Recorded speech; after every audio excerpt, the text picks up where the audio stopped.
ازاي تسمح لنفسك تقول الكلام ده في الوقت اللي اصبحت فيه المرأة مساوية للرجل وتقدر تستقل عنه وتنافسه كمان؟ كون المرأة تنافس الراجل ده وضع غير طبيعي.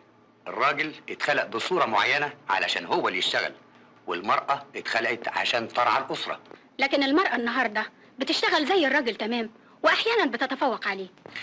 مع الأسف المرأة لا يمكن تطلع لمستوى الرجل.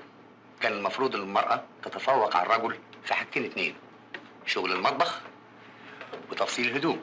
مع ذلك أحسن طباخين في العالم رجالة، وأحسن مصممي أزياء برضه رجالة.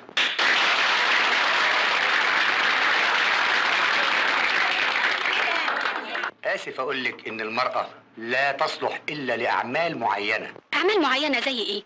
عايزنا نقعد على الشلتة؟ بلاش نشتغل، بلاش نتعلم؟ أنا ما قلتش كده. المرأة لازم تتعلم، بس مش عشان تشتغل، علشان تعلم ولادها وتربيهم. وإيه رأيك إن في آلاف من الستات بيشتغلوا ناجحين في أعمالهم؟ يبقوا فاشلين في بيوتهم. وإذا كانوا ناجحين في بيوتهم يبقوا فاشلين في عملهم. اهو كده اديلهم على دماغهم، خليهم يهبطوا ويتجنوا في بيوتهم.